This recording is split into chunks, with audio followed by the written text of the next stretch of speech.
welcoming everybody. My name is Amanda Waters. I am the AD at St. Andrew's School in Savannah, Georgia.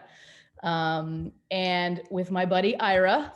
Ira Childress, athletic director at Gulliver Prep, Miami, Florida. And if you guys don't, if you can turn your cameras on, love to see your faces. I know some people are in positions where they can't. I totally understand that too. But if you can, love to see your faces. So great, awesome. Um, we will Amanda, let's I know we talked about going through um the agenda. I know we talked about the first thing we want to talk about, obviously, is the verdict. I mean, let's be honest, and I just had you know, my stomach was in knots all yesterday, to be quite honest with everyone, and just thinking about it, hearing about it, you having the conversations. I was concerned, and concerned from a lot of standpoints of history in this country and everything that's happened, and just worried, and just thinking about it. And obviously, once the verdict came down, I didn't even feel. I felt, I shed a tear, but I shed a tear more for George Floyd's family, because he should have been here, and also, just other people that that wasn't able to get that same justice, but I didn't feel like jubilant. I didn't feel like a celebration. It was more of a relief, and I know everybody's heard the term, the term, whether it's justice or whether it's accountability. And I definitely think it was accountability. But when you think about how we got to that point, the one thing to think about is this. I mean, this call was called in. I don't want to get too far into this part of it, but this call was called in as somebody, that was injured, or in police custody, that was injured, and then ultimately, but it wasn't called in the way it should have been called in. And the only reason we got that, because there was a 17-year-old girl that took this video. What if the video wasn't there? What if somebody wasn't there to capture this on video? Would we be having the same conversation? So that's that those are the things that really struck me and concerned me, yesterday and beyond. So I don't want to get too far into this, because I do want to have my good friend Tony Fisher to talk about this. I didn't even prep him, but he's a scholar, so I know he's going to be ready to go, and he's right there in Minneapolis. He's the district athletic director there, and also one of our leaders in Nomad, on the Nomad board, the Minority Athletic Directors Association board, and also one of the most respected athletic directors in the country. Tony, what are your thoughts? I mean, Amanda, I know you're going to weigh in too. Yeah. Um, Amanda, why don't you go ahead, and then we'll let Tony. You and I spoke about this a little bit. I didn't know how it would come out. I think sometimes past behavior dictates future behavior. And so for me, as much as the evidence that was there and everything was pretty obvious to most people, I wasn't sure. And that's sad. When the verdict came down, it was almost like finally someone is paying attention. And you're right. What if they didn't have the video? It would have been, would the same outcome have happened? It's just sad that that's the point that we've got to, where, um, I feel awful for his family. Obviously, I feel awful for all of that. Um, but at what point are we going to say enough is enough and start actually holding all of these people accountable? I don't know if you saw um, the press conferences yesterday after, but pretty emotional, just in general. So I'd love to hear what Anthony has to say. But it was yeah, it was a big day. But again, I think it's a very small step and something that should have happened a long time ago. Correct. Tony? Well, first and foremost, I appreciate the opportunity to speak on this platform. And I think you knew, Ira, when you sent out the agenda and that number one item, you knew I would be here to support you. So by all means, that's why I'm here. The only thing I regret is not suiting up and matching your level of You're dress good, there. my brother.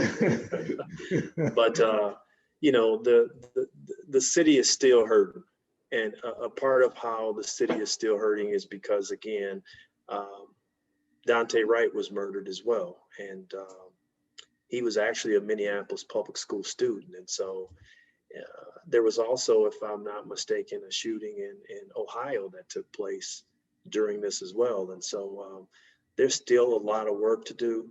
And to both of your points about, you know, that courageous young 17-year-old lady that stepped to the plate and videotaped what took place, to me, that spoke volumes. And it also speaks to, you know, that bystander and that bystander having a role. You know, we've all been trained or we've heard conversations around, you know, the bully and the bystander and so forth, and how you're just as at fault if in fact you don't take action when that individual is being bullied. And I feel like that 17-year-old was very courageous in videotaping, even though the police officers, you know, threw some threats out there. She stood her ground, and a year later, that was a part of why the verdict came down the way that it did. Um, to answer your question on the agenda in terms of how has the verdict impacted, you know, school communities, for us, we made the decision last week Friday that we were going to cancel in-person school and all activities uh, Wednesday through Saturday. So we have made that decision in anticipation of thinking that the verdict was going to take place on Wednesday, Thursday, or Friday, mid to later week, part of the week. So when the verdict came, as soon as it did, we canceled all activities. School, it was towards the tail end of school, so school complete. We had a full, complete school day, and we ended up getting all the kids home safely. But we canceled all after school activities at that point. And my senior leadership has stood on that. So even though there hasn't been any major rioting or anything like that at this point, the one thing that took place when the murder actually happened a year ago, a lot of the rioting and the looting wasn't really Minneapolis residents. It was folks that had come from out of town to engage in those types of behaviors. And so Saturday would have been, most of the athletic directors are asking, well, can we have Saturday back? And the response from senior leaders, no, because that's an optimal time for those out of state folks to come in while they're off work and engage in rioting and looting. And so we have elected to essentially cancel all athletic activities, that's practices and competition, starting yesterday afternoon or evening all the way through Saturday, in hopes that a lot of this will die down, the emotion will die down, and then at that point, Monday, we're able to resume. And we have to, and as much as, you know, I need to say this, we need to be empathetic on both sides of that fence, right? Because at the end of the day, um, even though Darren Chauvin did what he did, he's still a dad, you know, he's still a husband. And so just being empathetic to that situation and allowing time for healing on both ends of the fence. So I would be remiss to not speak on that, but we're just trying to give our families an opportunity to heal, and then an opportunity to then hit the refresh button and start over on Monday. That's great, Tony. Thank you. I guess question, and then we'll open up for other people to, because I want people to be able to comment on this.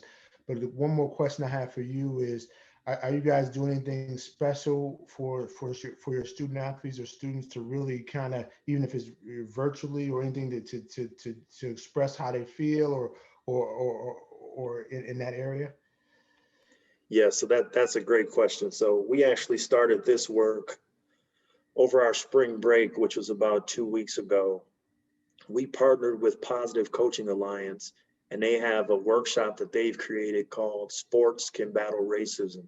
And I don't think that there's an organization out there that has any workshops that speaks to that particular topic.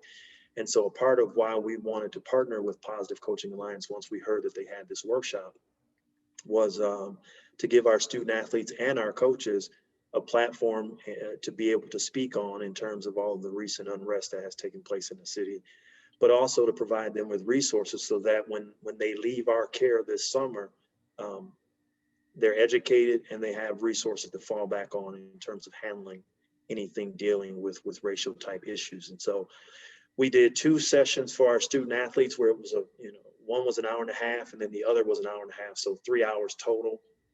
And then as far as the coaches sessions, both of those were an hour and a half, but we did 2 sessions. So if you couldn't make the first one, then you're able to make the second. And then right before the actual anniversary date of the George Floyd murder, so on May 24th, we're going to have a culminating event where we bring the coaches and the student athletes together to discuss how they can battle racism through sport. Also, Nomad is offering a webinar, same webinar through Positive Coaching Alliance, entitled Sport Can Battle Racism as well. And I believe that's on May 11th. So if you're a Nomad member, by all means, go out and register for that particular webinar when it comes out, and you'll kind of get a gist of what's going to be discussed in that workshop. And then if you think that it's something that your school community can benefit from, then by all means, you'd have the contact information to reach out to Positive Coaching Alliance and set up a Sport Can Battle Racism workshop for your school community. Tony, how can people become Nomad members? So our site, the Nomad Association.org, the Nomad Association.org, there's a link under, I believe, AD resources that says membership, and you would simply fill out that form. The email comes directly to me, and then at that point, you would be privy to all of the information in terms of our book studies that would be coming up that we offer, any webinars that we're doing, things of that nature. So I would highly encourage you to sign up, just because it's a resource that's needed, and it has certainly helped to educate me. And a part of battling racism, in my opinion, is educating oneself. And this is simplistic, but I think that it can work. Educating oneself, and then at that point, once you're educated, being willing to have the tough conversation. Thank you, Tony. Appreciate that. Thank you. Other thoughts on the verdict? Anybody? Any thoughts? No, Tony, that was great. I mean, I agree with everything you said. It's interesting because different social media platforms have different views on stuff, right? And so I amongst my week off I've had, TikTok has been part of my life, and there was a really cool couple TikToks on there about unity, and and it's not an us versus you or we, it's a we thing. And I think that's, and another one was, we're Americans, period. I don't know if you saw that one too, but and I just think we all have to support each other and be there for each other 100%. And I think, Ira knows, Nomad has done a great thing, for sure, bringing minority ADs together. And, and I love it because a lot of the people that are in this group are also in that group. Mm-hmm. So you guys did a great thing there, for sure. Well, and a part of that empathy piece, when I talk about educating and then having the tough conversations, the empathy piece is where then I knock down my wall. I don't necessarily have to knock it all the way down, but if I knock it down to a point where I can see you and I can hear you and I'm able to build that empathy for you, then I understand you. And at that point, I can relate to what your situation entails. And so while I say it's simplistic, I know that there's a lot of, difficult aspects to making that happen. But I feel that's as simple as it is, I need to go out and educate myself on, the different issues surrounding race. I need to educate myself on diversity, equity, inclusion, belonging, and so forth. And then after I have that education piece, it's kind of like that kindergartner. When they learn how to add or when they learn their ABCs, they're very willing to then come home and say, Mom, Dad, guess what? I know how to count to 3. And then they do it. Well, when you educate yourself, that's how I felt once I started to learn things. And now I want to have those tough conversations so that you understand me, I understand you, and then we can move this work forward. Well, and I can sit here and talk about it, but for me, it's like understanding the view from where you sit, the view from where Ira sits, the view from where everybody sits. And that's been interesting for me because, I feel like I'm a pretty inclusive person, but then I'm like, well, wait a minute, I still don't understand. I can be there, I can be supportive, I have your back, but do I truly know? You know what I mean? And I don't, but no, it's a good thing what you guys have done. And I'm hoping that yesterday was at least a step in the right direction. Like, hey, here's the first step. It should have happened a long time ago, but at least it's now. And hopefully people will understand that behavior, all of that stuff needs to stop now. Like, it's not going to stop immediately, but hopefully people over time will realize that stuff needs to stop. Yeah, Amanda, you're right. Let's give others, if anyone wants to weigh in on this, or thoughts. I mean, anybody thoughts or how it may affect their school, or just any thoughts around it in general. Feel free to chime in. I didn't have anyone in the chat, but Okay, okay, great. Obviously, I know everyone's dealing with it, differently, and it's tough. It's a tough topic, but I do feel I'm glad that we got the verdict that we got, and it's a step in the right direction. That's what we can say. So, um, all right. If no more on that, we'll move forward. Amanda, can you hear me? I can. Yeah, my speaker's super low, but yeah, I can. Okay. You want to go to the next thing on the So the agenda? first thing, preparing for summer and fall. The first thing I will say to all of you is it's been a crazy year. So make sure that you take some time for yourself. Make sure you take a breath. Make sure you take some time to refresh a little bit. Hopefully, we're hoping fall is back to normal, at least semi back to normal. I seem to change where I am every 5 minutes, so nothing seems normal in my life at the moment, which I'll talk about later. But no, I think preparing for fall, setting your deadlines, making sure you're having communications, and it's a challenge right now. It's a challenge because no one really knows what fall is going to look like. We're hoping it's the same, but state to state, it's different. California, they're talking about opening everything, but then some schools are only staying part-time still. Some schools are staying virtual for the most part. Some are going back full. And then in Georgia, I mean, my kids start full-time on Monday. So, so that's exciting. At least they don't have to go 2 days a year again, or at this point. So Ira, what's your thoughts on planning summer, fall stuff? Yeah, we're down here in South Florida. We're planning it as if it would be normal. I mean, that's the approach we're taking. And as far as scheduling and preparations and things of that nature. Now we expect it not to be quite normal. There'll be some changes and in some things, but that's the approach. I mean, we're already to the end of the spring. It's hard to believe, but our water polo just finished up in the championship, and then now we're in the playoffs for other sports as well. So, and then next week we start spring football. So we're into that cycle already, and things have gotten better. But what I try to tell our coaches and staff is like, let's not take our foot off the gas. That's not feel like we're in the clear yet because COVID's still here and it's still out there and it's still affecting people. We have to keep working through that. So, but as far as the planning purposes goes, we're planning like it's going to be a somewhat normal summer and fall. We will have summer camps on our campus.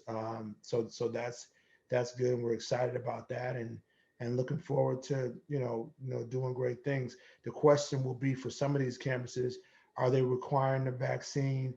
Are they, is that something that the staff is going to have to be involved with? I mean, I know a lot of people are voluntarily getting it.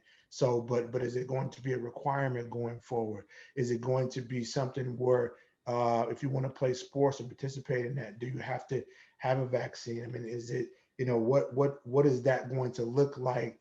I know from a college standpoint, a lot of the colleges are going to that. So will that come down in high school? Has anybody gotten anything like that in their area where the vaccine issue has come up? Yes. Yes. I know, Ira, you probably heard it. You know, it came up at Nova, at NSU, Nova Right. Southeastern University, which of course owns University School, who I know you guys compete with. Right. And I know there are issues going on there. In our school, most of our staff has been vaccinated, and that was all voluntarily on their own. Our head of school and medical advisory committee and with legal decided not to make it mandatory. But our plan for the fall is we are going to be back on campus 100%. We are removing the remote online option for families and students. We have started a separate 6 to 12 school that is a completely online school.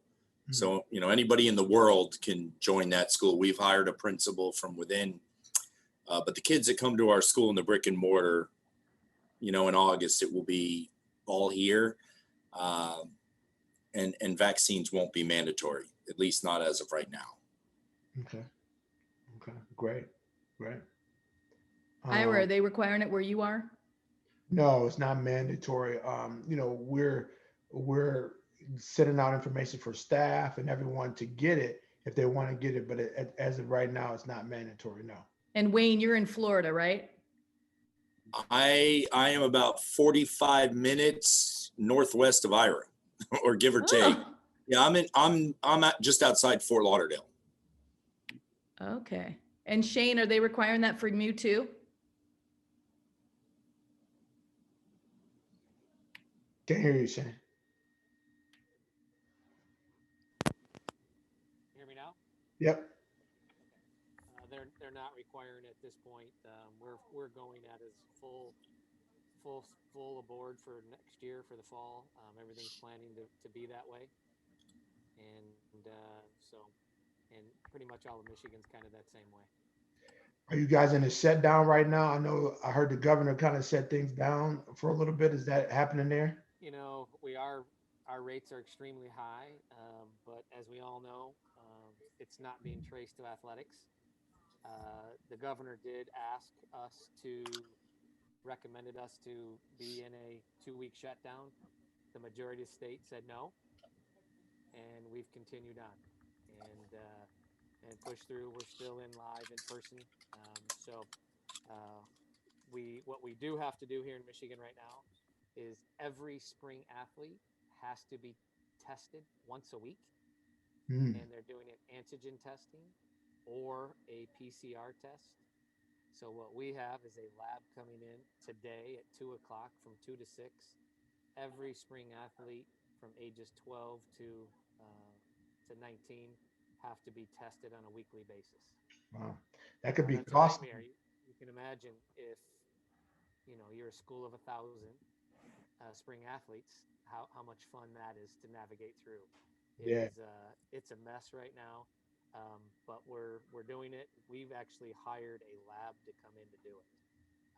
And it's billed right to our students' insurances. So it kind of keeps us out of that mix.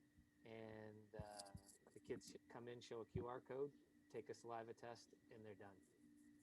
Well, you guys can do that, man. I know you're printing money over there at Cranbrook, which is good. That's why we could never beat you because you guys are ahead of the game. But your old school was shut down for 2 weeks. You're supposed to play them in three contests, and they kind of stiffed us. So. I would have never done that, Shane. I hear you. No, I'm kidding. But yay, Amanda, what's next? Okay, so hiring coaches. I don't know what. So here's the problem, at least that I've seen or heard from people, is okay. 1, they didn't really have a full season. So 2, how do you hire someone if they want to leave? They want to try to get a reference. Like, it's very difficult. It's been a different challenge. Obviously, I'm coming into a new position, hired a football coach and all of those things. So, but it's, how is everyone else handling? And Ira, how are you handling with hiring? Some people, it's all Zoom, right? We're getting some out-of-state people. Obviously, I'm out of state. And so when I'm hiring people, I'm interviewing people out of state, which is great.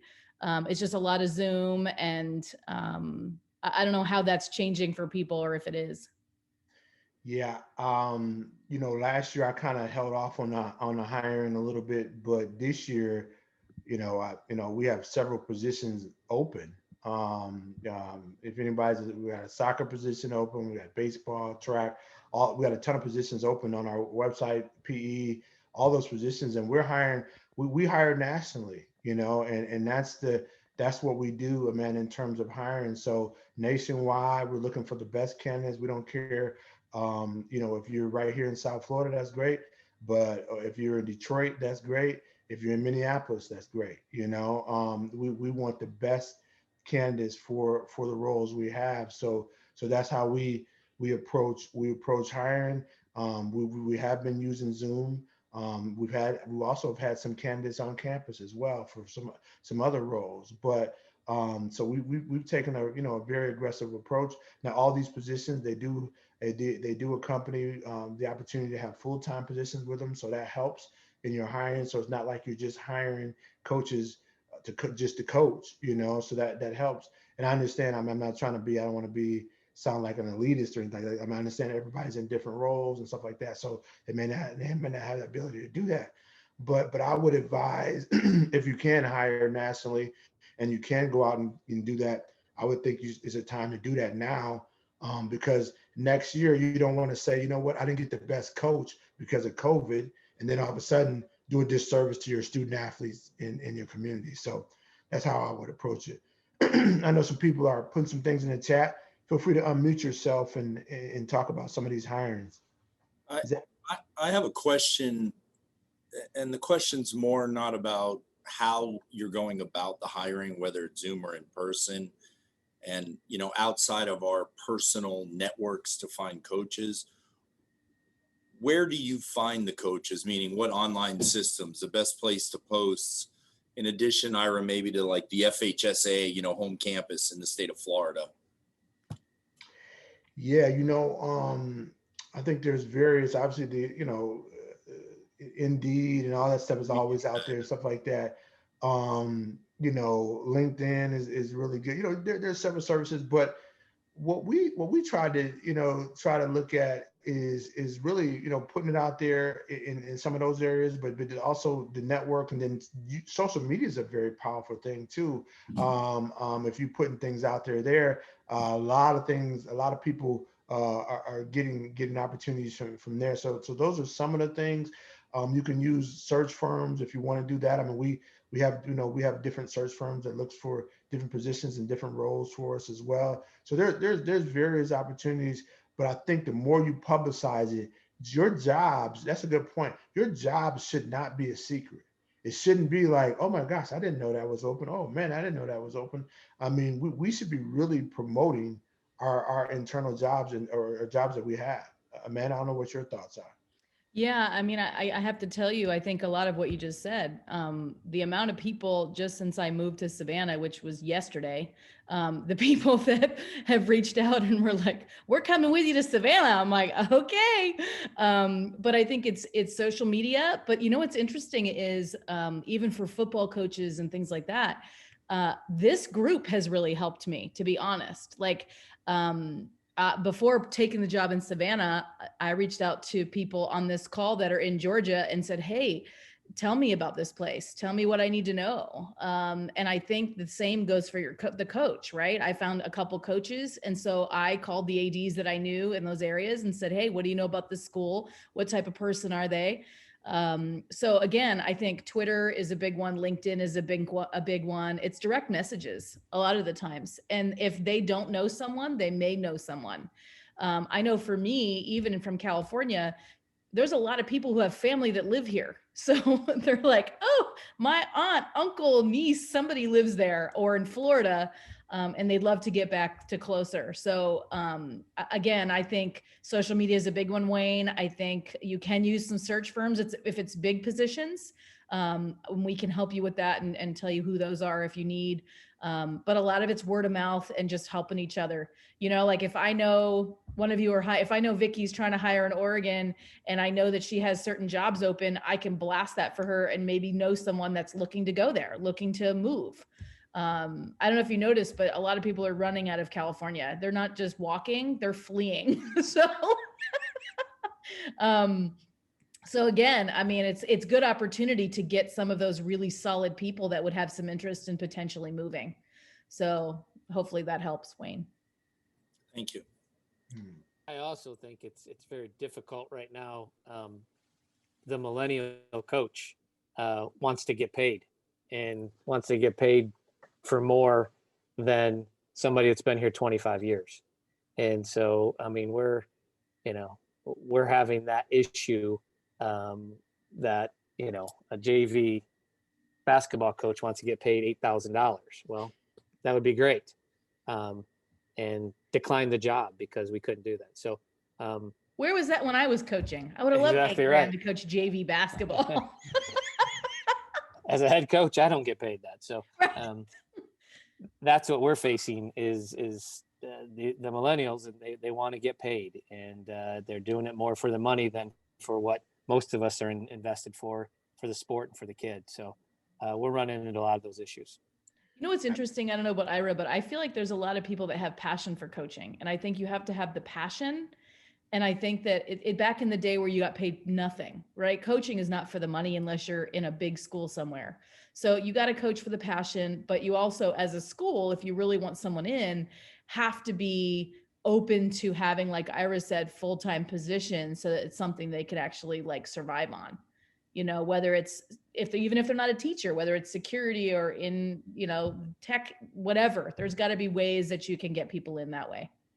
Yeah, and that was my next suggestion is you want to try to create full-time positions, and you got to work with the administration at your school to have those positions readily available. Like I said, everybody may not be a teacher. There may be some other roles we have coaches in various roles here at Gulliver. So that's important because if you can offer them, you may not be able to say, hey, your coaching stipend may not be $8,000, but if you got a full-time role, that takes care of everything. So that's something that I would really fight for, as you move forward with your coaching hires. The other thing we have to do as older people, and I'll call myself an older person. I won't call you guys old, but we have to look at, there's not going to be a lot of times that long time, 15, 20-year coach anymore. That's not going to be the case. So we gotta change our thought process and say, you know what, we may only have a person for 3 to 5 years. So what can we do in that 3 to 5 years? They still may be a really good coach for us for the next 3 to 5 years. And we have to think about it in those terms instead of saying, hey, you know what, I can kind of sense this person's going to leave soon. People want to move and they want to move up and they want opportunities and all of that. So it's not going to be like, hey, most of the time I got a long time, 15, 20-year coach.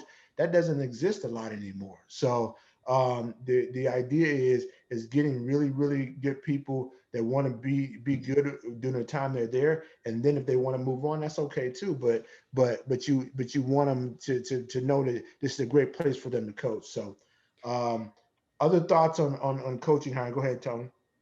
So I just wanted to throw out there that something that may be of value when you talk about process. What we were able to establish here was basically creating a Google form that my hiring panel could then go in and score each of the questions. And at that point, that information comes back to me, and I'm able to then use that quantitative data to be able to say, this is the candidate that rose to the top.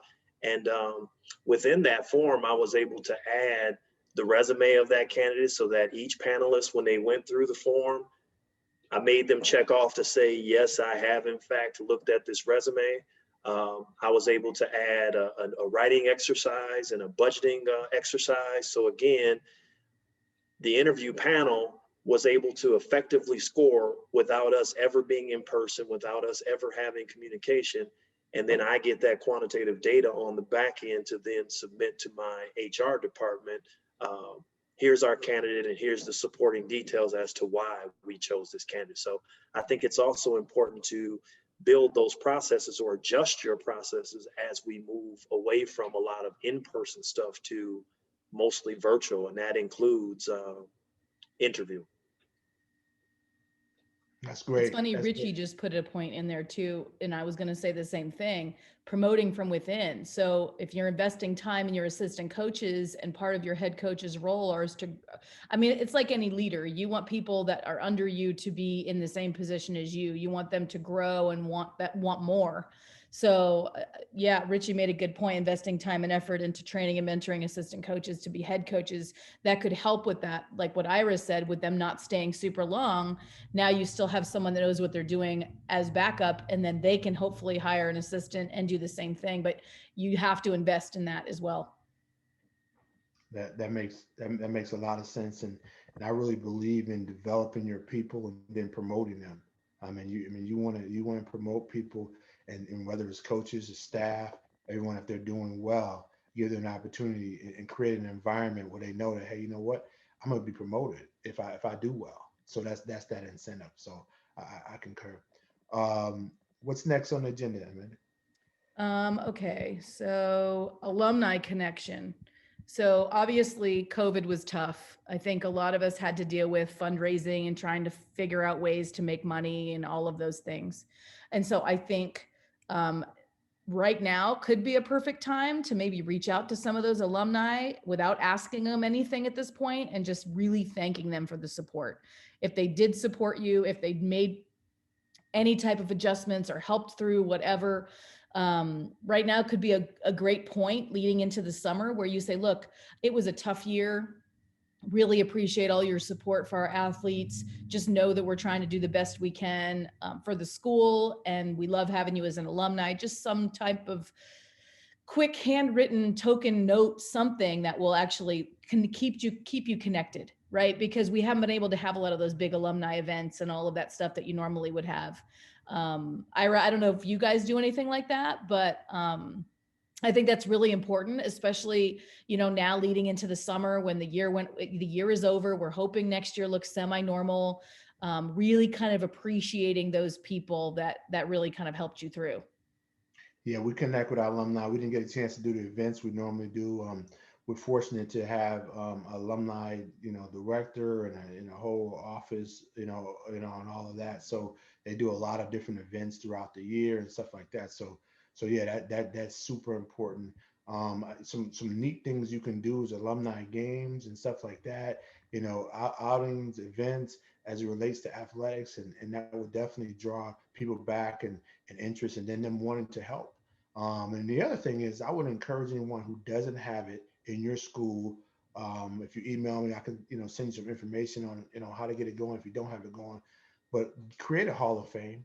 A Hall of Fame is so important to your success long term as an athletic department because it's given the folks, of course, their due, which is the most important thing, but it's also connecting them to the new generation of student athletes that you have coming up. So if you don't have a Hall of Fame in your school, please create a Hall of Fame. It'll benefit you in so many ways. Oh, well, and the kids that are at the school love to hear from them. They see a guy's name or woman's name who's on the wall. They want to come back and talk to them. And again, like Ira said, you're connecting the past with the present. And then hopefully, again, you're still getting that alumni. Those kids graduate, maybe their kids will go there, and you're creating that. So I do think, especially now, reaching out to those people, and it could be even your admin or whoever really helped through this time. You could send thank yous to those too. Like, don't forget the people, if you think about it, the people that really kind of made a difference in this past year with COVID and how challenging it's been. All of us have had people that have really kind of helped out and assisted us through a lot of tough things, myself included. So, sending out those notes at this point is probably would be amazing. And I'm sure a lot of you do that already. Good. All right, Ira, next up is helmet reconditioning. Okay, so That's all you. I'm not involved in helmet reconditioning. I know you're not. Yes, I know. But that's all you, man. That's all you. Normal people are like me. Stop. You don't even sell tickets at your games. Like, I'm so jealous. No, we don't sell. But no, okay. So here's a question. If you have spring football, okay, and you haven't reconditioned your helmets yet from your season, getting them back by August is going to be a really big challenge for everybody. So I'm interested to hear what you guys are going to do. Any of you, anybody with helmet reconditioning, did you ship them after the season ended, or are you waiting till after spring football? Any of you guys? I know I've heard there's a shortage too. So anybody that has the same stress I do about helmets,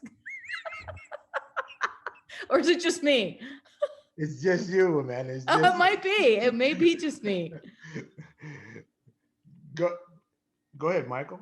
Yeah, I have the same stress, Amanda. We didn't have football. We had touch football this fall, and there's a big debate going whether we need to send them out if they weren't used at all. And obviously, you do have to you do because they have to be inspected. But which ones do you send? Do we send them all? Will we get them all back? So that's a big. I share in your stress. I'm trying to figure that out with our rep right now. See, I have one, Ira. I have at least one. Well, and I'm thinking, how are we going to get him back in August? And then, okay, we're going to start a season in August. What if we don't have helmets back? So these are things that keep me up at night. So I don't know if it's anybody else is having that same problem, but it's definitely a stress for me.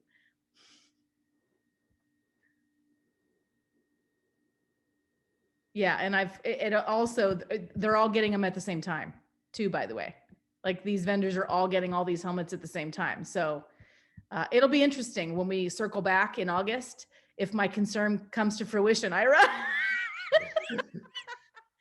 Hopefully it doesn't. Hopefully that it's all good. Let's just go with that.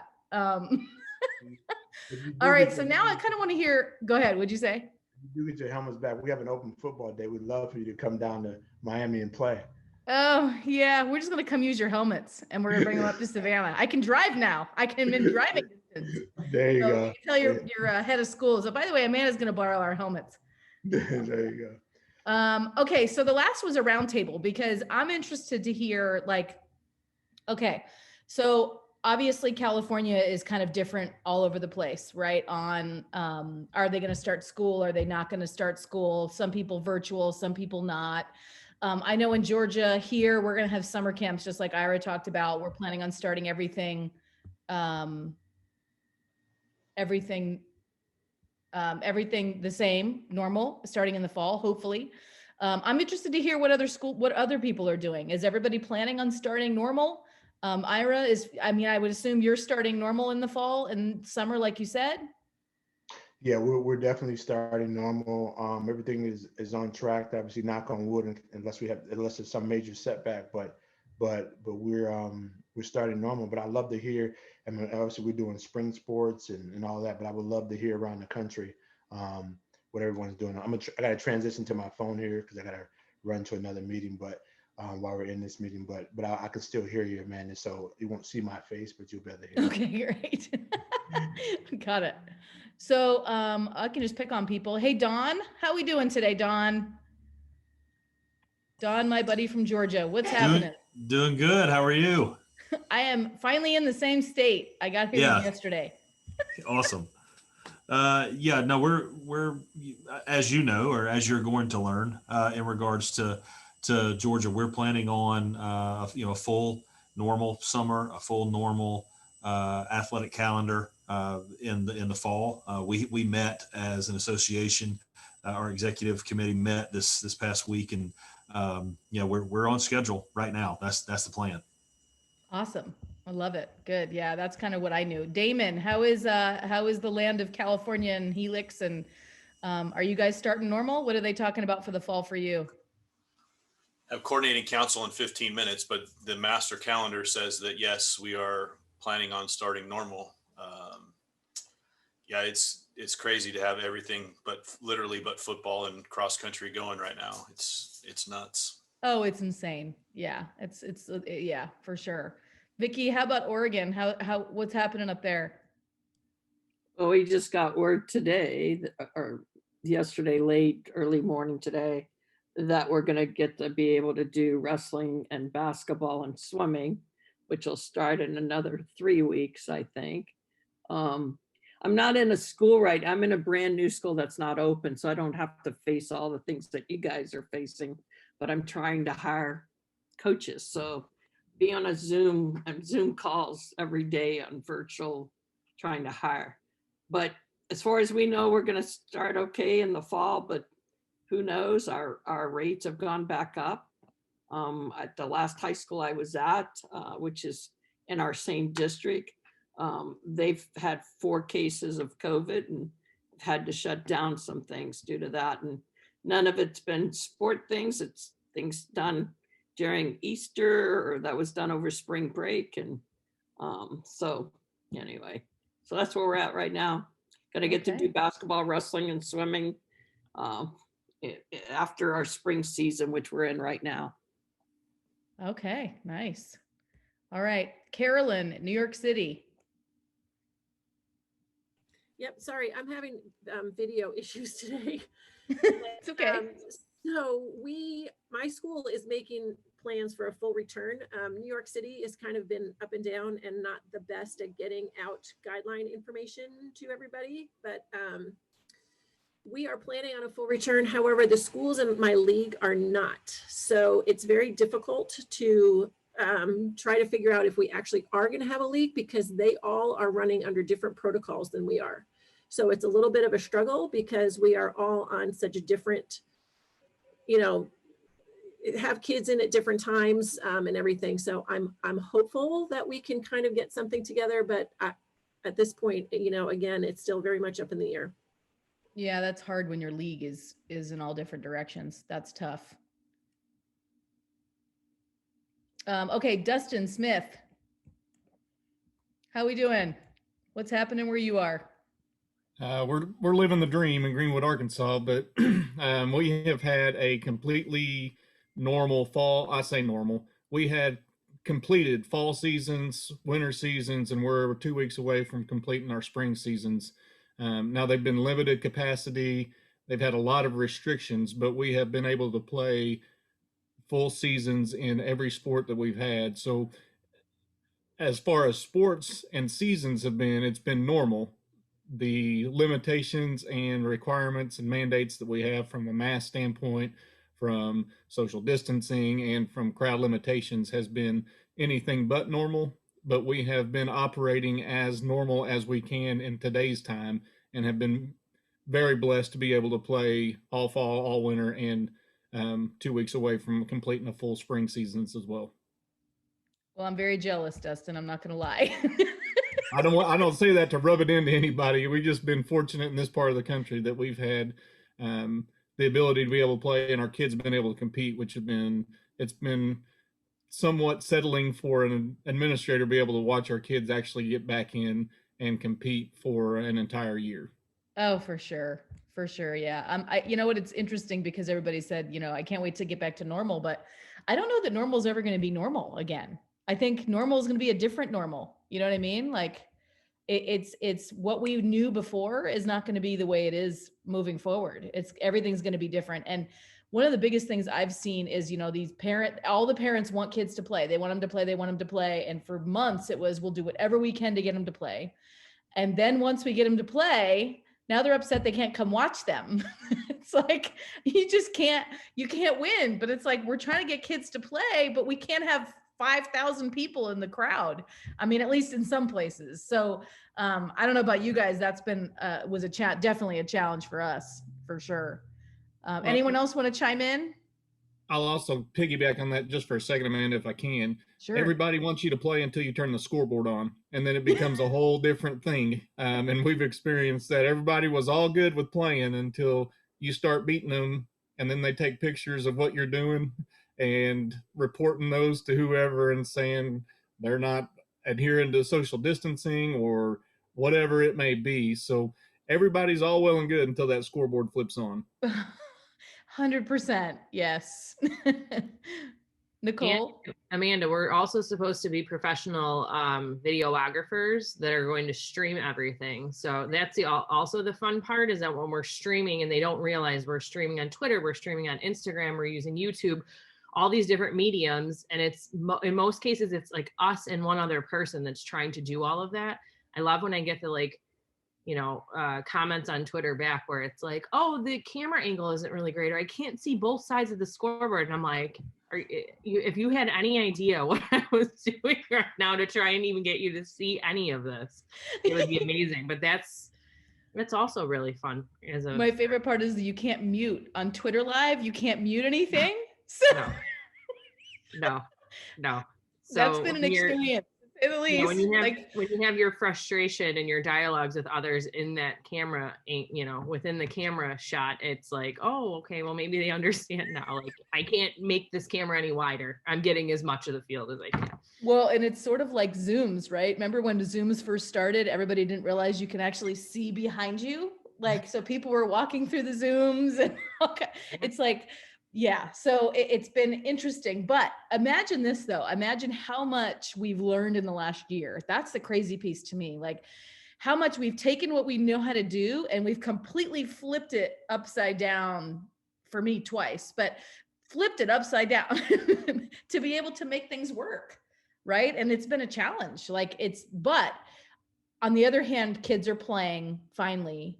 And as much as parents are upset because maybe their kid's not playing enough or the screaming wasn't great, kids are playing. So all the hard work that everybody's put in is now finally paying off. So that's what I'm saying about the summertime. And I can't say it enough. You have to take a break, like give yourself time to be able to appreciate all the hard work that you did. Because I know we're all grinders. We all work really hard. We don't take that week to say, okay, it's okay to be able to just do nothing for a week. And so I think that you have to take that this summer, especially with how much we've been through already. And that's collectively all of us. So there's two things I want to say before I leave. One, I know the elephant in the room is, yes, I am no longer at Mater Dei in Santa Ana. No, I can't talk a lot about it, but I can tell you that it was my choice. I decided I had some really good options, and I chose Savannah. I'm working at a school, St. Andrews. The people are amazing. Like if you meet them, I was wowed, and I don't get wowed a lot. Really good people, really nice. The South they were extremely nice here. I work with some of the really, really amazing people already who've been extremely welcoming, and Georgia in general, the ADs have reached out and everybody's been great. Don Baker and I talked about me moving to Georgia a little bit early because I kind of wanted to know what I was getting myself into. But no, it was definitely a decision. I am with my two boys who are a priority for me. And here I think it will be more of a family, laid back, be able to enjoy them. I only have 6 years left till they graduate high school. My younger one's 12. So I'm going to take a step back and kind of make sure that I can enjoy them, but also be at a new school who has great vision, great academics. It's definitely smaller than I'm used to, but they're all in. So it's exciting for me. So those of you that know me, I go from one to another. This is one extreme to the other, but I'll tell you what, I'm really excited for it. And I'm sure you guys will all, you'll laugh at my journey. I'm sure I'll have tons of funny stories to say eventually. But yes, I wish Mater Dei the best. There's no hard feelings there. I'm sure that they will do great and continue to do great things. And I look forward to, I start at St. Andrews on May 1st. I literally flew in yesterday with my boys. We are currently pending on buying a house here, which is great. We're already in escrow, so we're trying to move things pretty fast. So that's from my personal. I know some people had reached out to me, but I'm great. It's not a bad thing. It's a great thing. And we're going to continue to do these calls. I can't believe it's been over a year. We're now on like 13 months of doing this, and seeing your faces and seeing you smile and hearing what you have to say. And again, I can't wait for the national stuff because I can't wait to actually see you face to face. I told you all the drinks are on Ira, which I don't know if he knows that still yet, but I've said that for a year. So I don't know if he's. I can hear you. So he can hear me, but we can't see him. So you can't see him shaking his head no. So he said yes. Yeah, we're proud of you, Amanda. Seriously, no, we're very proud of you and all the work you did at Mater Dei. I mean, you'll continue that right at St. Andrews, and I look forward to seeing all the great things you do. And I know everyone's excited to have you back on the East Coast. Well, it's great. And I have to say I didn't know how it would go, when the announcement came out, but everybody on here has been great. A lot of you have reached out. Ira was a huge help to me. Mo was a huge help to me. You guys have been great. So I can't thank you enough. And then the last piece is, again, I say it every time, but if your leagues, I know Carolyn talked about the league not really being on the same page, try to be the front runner and try to make sure that you're ahead of the game. Get people kind of try to be on the same page so that you guys can start and do things. It's not always easy, but come here, talk to us. We'll help any way we can because we're stronger together. I say it all the time. So Ira, anything you want to add? No, just look forward to these calls. We'll get back to having special guests on these calls like we have in the future. Like we had in the past. And we just got to keep staying together as athletic directors and figuring out how we can help everyone. And for those who are on this call who are not athletic directors, stay connected. We'll try to help you get in that seat if you want to be an athletic director as well, and do everything. Let's just keep working together, and we're stronger together. I love it too. Michael said drinks are on Ira, but apps are on me. No problem. I will buy apps. No problem at all. All right, guys. Great to see you all. And we'll see you again in another month. But take care. Thanks for joining us today. Bye, everybody.